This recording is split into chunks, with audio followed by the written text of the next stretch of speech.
Bienvenue dans notre session d'études bibliques. Nous sommes en train de parler sur les fautes sexuelles et leur réparation. Aujourd'hui, c'est la deuxième partie, c'est la continuité. Merci pour les quelques retours que nous avons eus et nous croyons encore que le Seigneur, par son esprit, par son roi, il va davantage nous donner inspiration, onction et puissance pour transmettre sa pensée par rapport à la thématique sur les fautes sexuelles et leur réparation.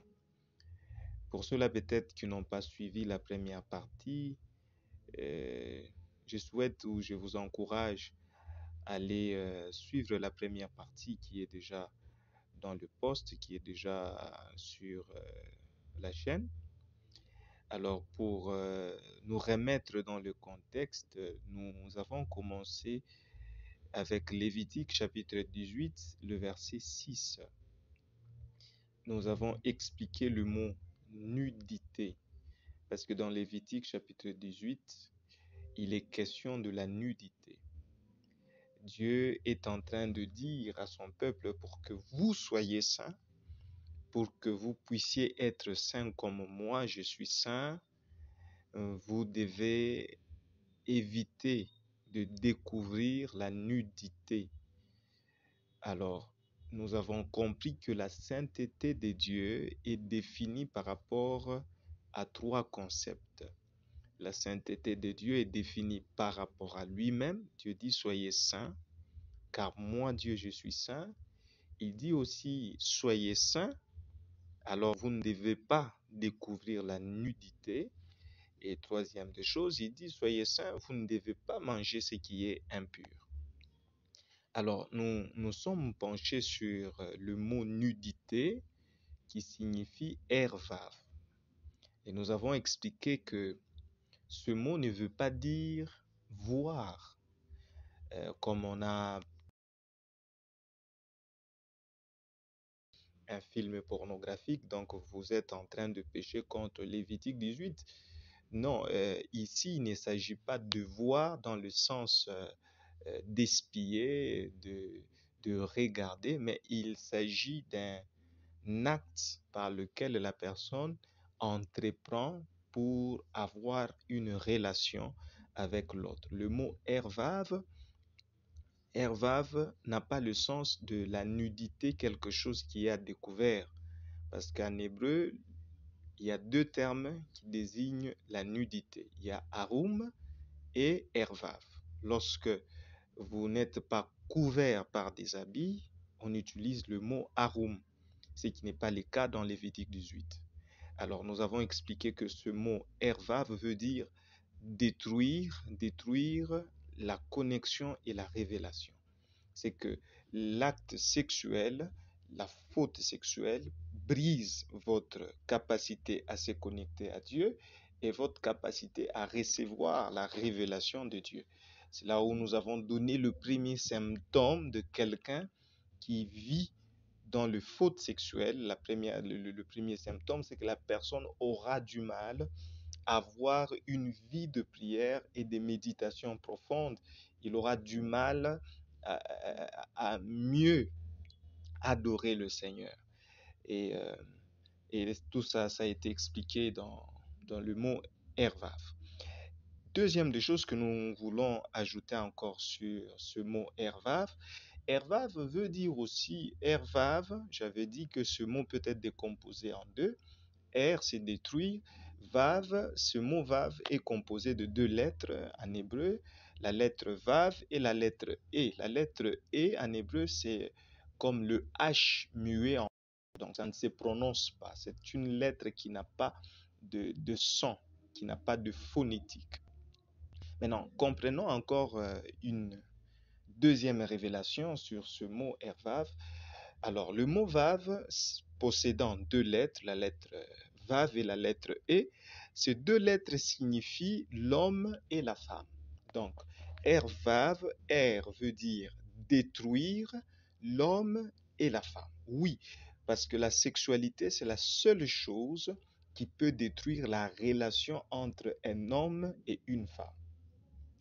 Comment est-ce qu'on explique cela? Lorsque Jésus parle sur les divorces, il dit euh, euh, euh, en quel cas le divorce peut être prononcé entre un homme et une femme. Il va parler de l'impudicité, de l'adultère, de la fornication. C'est que la seule chose qui peut détruire l'alliance entre un homme et une femme, c'est la sexualité. Aussi, c'est la seule chose qui peut connecter l'homme et la femme. C'est que quelqu'un qui vit dans le faute sexuel, il aura du mal à entreprendre une relation harmonieuse avec l'homme ou la femme. Si c'est une femme qui vit dans l'impudicité, dans la fornication, dans le faute sexuel, cette femme aura du mal à construire une relation stable.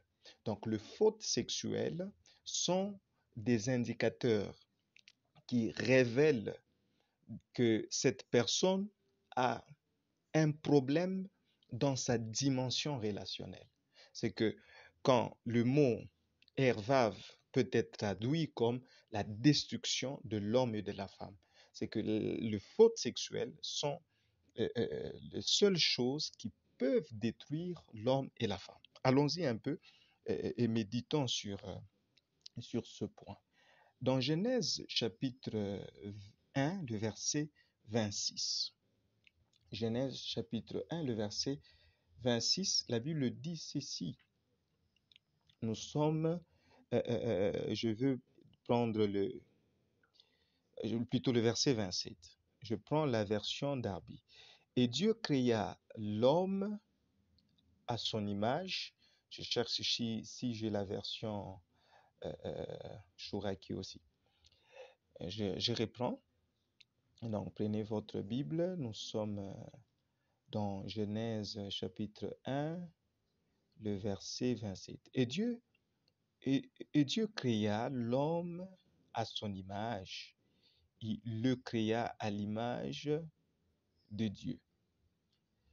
Et il les créa mâle et femelle. Voilà, ça c'est Genèse chapitre 1, le verset 27. Si vous lisez votre version d'Arby, quand on dit il le créa mâle et femelle, l'article le là-bas est au singulier, je crois dans la version second. Mais quand vous avez la version d'Arby, c'est au pluriel. C'est que nous voyons dans Genèse chapitre 1, le verset 27, Dieu crée une entité, une créature qu'on appelle du nom d'Adam. Et cet homme, parce que je ne veux pas traduire homme pour peut-être ne pas porter confusion, vous allez comprendre. C'est que cette créature qu'on appelle Adam, Adam c'est quoi? Adam c'est deux dimensions dans une créature. Dieu crée Adam avec deux dimensions. Il le crée avec la dimension mâle et il le crée avec la dimension femelle. Lisez encore Genèse chapitre 5, le verset 2. C'est que Adam, ce n'est pas l'homme masculin. Adam, c'est la créature, c'est l'entité qui possède en elle la dimension féminin et la dimension masculine. Donc, c'est pourquoi Dieu dit, il les créa, mâle et femelle. C'est qu'à l'intérieur d'Adam, il y a deux aspects, mâle et femelle. Je ne veux pas dire homme et femme, pour ne pas porter confusion.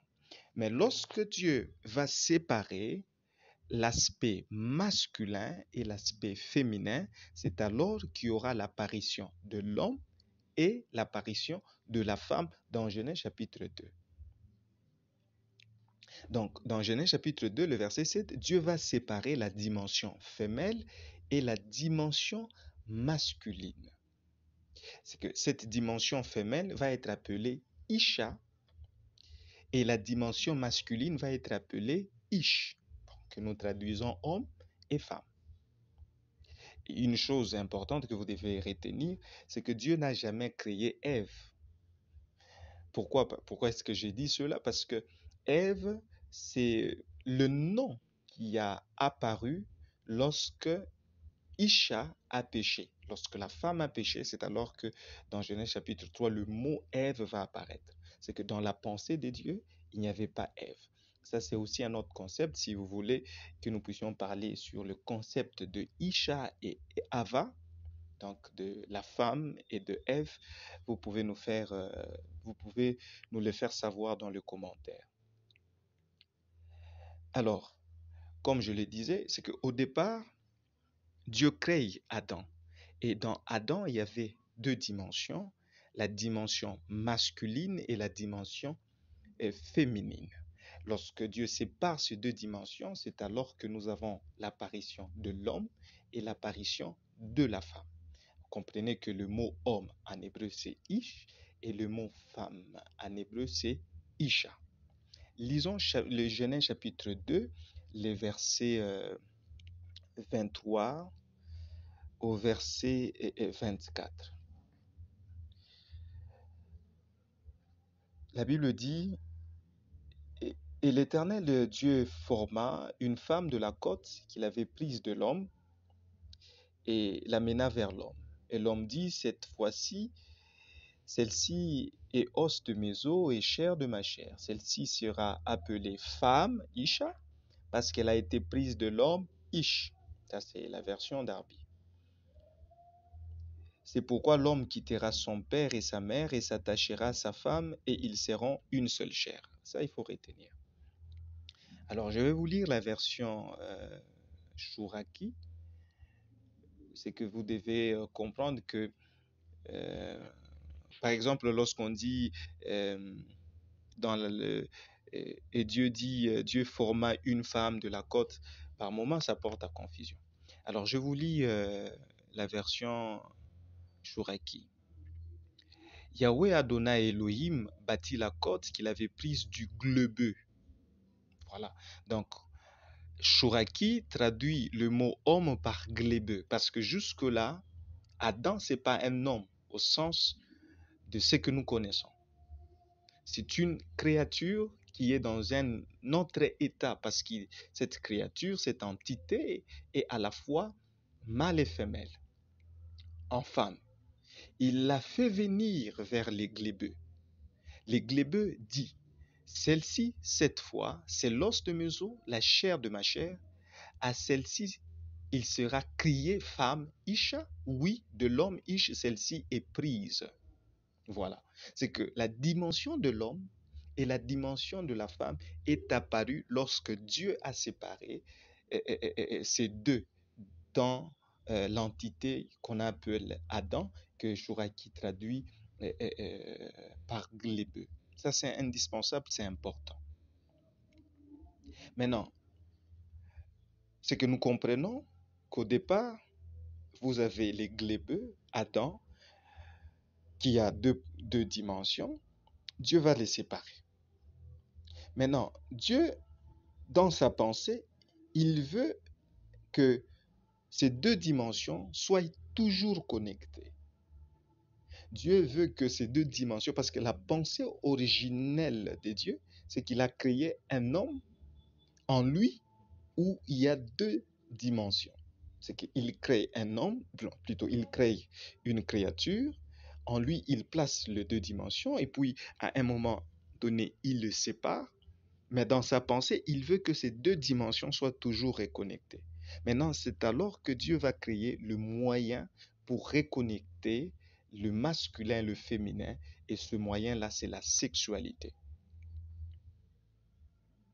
C'est la raison pour laquelle dans le verset suivant, donc à partir du verset 24 plutôt, la Bible dit, c'est pourquoi l'homme, et Chouraki dit, sur quoi l'homme abandonne son père et sa mère, il colle à sa femme et ils sont une seule chair.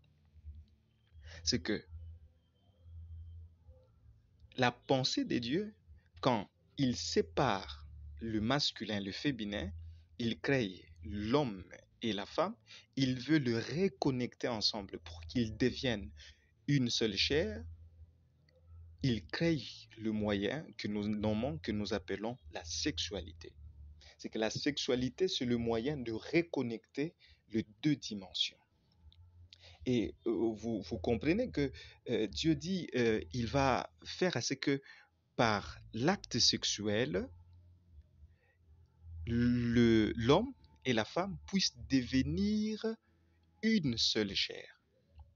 Le mot une seule chair, ou l'expression une, vient de l'hébreu érad. En fait, quand on dit une seule chair, une, ce n'est pas la dimension numérique. C'est que quand l'homme et la femme se connectent par la sexualité, ils ne deviennent pas un au sens du numéral. Parce que le mot érad, qui est traduit par une seule chair, ne veut pas dire un au sens de un, deux, donc numéralement. Ils deviennent un dans le sens de l'unicité, de l'unité. J'explique. Christ parle, il dit, moi et mon Père, nous sommes un. C'est que numériquement, ils ne sont pas un, ils sont deux. Quand Christ dit, moi et mon Père, nous sommes un. En fait, mathématiquement, ça ne se comprend pas. Tu ne peux pas dire, moi et lui, nous sommes un. Donc, numériquement, vous n'êtes pas un, vous êtes deux. Mais sur le plan de l'harmonie et de l'unité, vous pouvez être deux tout en étant un. Et la première fois que le mot érad, qui est traduit par une seule chair, est employé dans la Bible, c'est lorsque Dieu crée la lumière. La Bible dit, il créa la lumière, ce fut le premier jour. Ça, c'est une mauvaise traduction. Normalement, ce fut le jour de l'unicité. Pourquoi? Parce que Dieu va faire cohabiter deux aspects qui sont contradictoires, c'est le ténèbre et la lumière en un seul jour. Donc, il fait cohabiter le ténèbre et la lumière. Et il dit, c'est le jour de l'unicité, le jour de l'unité. Or, la femme et l'homme sont deux dimensions contraires que nous allons étudier. C'est que l'acte sexuel réunit deux aspects contraires dans l'homme et la femme. Oui, lisez dans Genèse chapitre 2, le verset 18, quand Dieu dit, je lui ferai une aide semblable. Le mot aide semblable, c'est Ezer Kenegdo en hébreu, qui veut dire une aide contre lui. C'est que l'acte sexuel permet de connecter les deux contraires entre l'homme et la femme. Et nous allons bien expliquer cela dans le détail. Et le mot érad, c'est le mot qui est lié à la lumière, à ce qui est lumineux. C'est que l'acte sexuel, dans le fond, quand nous allons l'étudier, c'est un acte qui fait jaillir une dimension qui n'est pas dans la nature de l'homme. Bon, ça, je vous mets un peu de l'eau à la bouche. Nous allons expliquer plus en détail. Continuons. Et lorsque vous prenez Paul, dans 1 Corinthiens chapitre 6, le verset 16, il dit, Paul nous donne encore une autre révélation. Il dit, lorsque nous nous attachons, hein, je préfère lire ensemble. Nous sommes dans 1 Corinthiens, prenez votre Bible. Là, j'ai ma Bible en papier. 1 Corinthiens chapitre 6, le verset 16. Ne savez-vous pas que celui qui est uni à une prostituée est un seul corps avec elle? Car les deux, dit-il, seront une seule chair. Et ici, Paul, lorsqu'il parle de l'impudicité, il va évoquer le verset de Genèse chapitre 2, le verset 24. Donc, il va justifier que lorsque vous vous connectez à une prostituée, vous devenez un seul corps avec elle en rapportant Genèse chapitre 2, le verset 24. C'est que l'acte sexuel vous unit, vous met sous l'emblème de l'unicité avec le contraire qui est la femme ou qui est l'homme. Et ici, Paul relève deux dimensions des connexions. Il dit, ne savez-vous pas que celui qui est uni à une prostituée est un seul corps? Le mot corps, c'est soma en hébreu. Et il dit, ils deviennent une seule chair, et le mot chair, c'est sarx. Sarx, c'est l'équivalent de nefesh en hébreu qui veut dire âme. Parce que quand dans la Bible, on parle de la chair, on ne parle pas du soma, on ne parle pas du corps, mais on parle de la dimension de l'âme. C'est qu'il y a deux niveaux de connexion dans l'acte sexuel. Vous vous connectez par le corps et vous vous connectez par l'âme. Donc, à la fois, les deux corps vont se connecter par les organes génitaux et les deux personnes vont se connecter dans la dimension de leur âme. C'est pourquoi Paul, déjà dans le même verset, il parle de corps et de chair. C'est que corps et chair, c'est pas la même chose. Corps, c'est le soma, c'est les matériels, c'est le physique.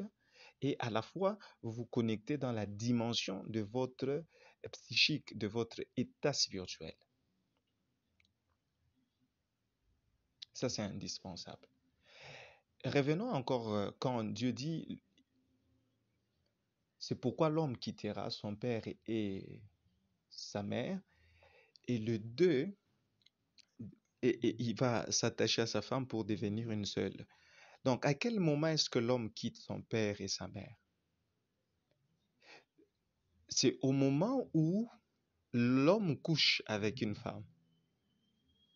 Mhm. Donc, l'homme ne quitte pas son père et sa mère quand il quitte la maison. C'est qu'on quitte la dimension de la paternité et de la maternité lorsque vous couchez avec une femme. C'est alors que vous venez de quitter cette dimension. Parce qu'il est bien mentionné, c'est pourquoi. C'est que la raison qui brise votre filiation à votre papa et à votre maman, ce n'est pas parce que vous avez cherché une autre maison en dehors du droit paternel, c'est lorsque vous couchez avec une autre personne. Oh, ça c'est... Lisez Deutéronome 22, le verset 21, je crois. Hein, le verset 21 ou le verset 22. On dit ceci, si une femme couche avec un homme pendant qu'elle est sous le toit de son père et de sa mère, on dit que cette femme a commis la prostitution parce qu'elle a couché dans la maison de son père. Ce n'est pas que l'acte sexuel s'est fait dans la maison de son père. C'est que le fait d'avoir des relations sexuelles hors mariage, sans que vous ne soyez bénis, la Bible définit cela comme un acte d'infamie et de prostitution, et vous déshonorez la maison de votre père. Ça fait beaucoup de notions à la fois parce que en hébreu, le mot père et le mot mère n'ont pas le même sens que nous avons aujourd'hui ou que nous donnons. Parce que le mot père, c'est ab et le mot mère, c'est m. Et ce sont des dimensions que la Bible nous explique. C'est que l'acte sexuel va briser, va rompre la dimension de la paternité et de la maternité de manière à vous amener dans la dimension de votre femme. Et ça, c'est deux points que je veux comprendre. Alors, il est déjà 20 minutes et nous allons continuer dans la suite. Donc, comprenez que l'acte sexuel, c'est un acte qui est hautement élevé parce que dans cet acte, nous avons compris, c'est l'acte qui vous unit à une autre personne, vous rend un avec cette personne. Oh, oh. J'ai peur aujourd'hui que l'Église soit laxiste. Aujourd'hui, la virginité est devenue une exception. Non, ça, ce n'est pas la pensée de Dieu. Et je veux parler de ça. Hein. La pensée de Dieu, la virginité ne doit pas être une exception. La virginité, c'est la règle. Et trouver un homme ou une femme qui n'est pas vierge doit être l'exception, pas le contraire. Pas le contraire. Mais aujourd'hui, je ne comprends pas l'Église au nom d'une fausse grâce qu'on essaie de mal interprété. On veut faire comprendre que bon, celui qui est vierge, euh, c'est une exception, c'est une exception de la nature. C'est que dans la nature, c'est normal d'avoir des relations sexuelles hors mariage. Avant, bien sûr, c'est compliqué. Alors, n'hésitez pas, si vous avez des questions, des suggestions, vous pouvez le poster dans le commentaire et on va pouvoir toujours réagir. Que Dieu vous bénisse et la suite va venir, je crois, de le lundi déjà ou la semaine qui commence.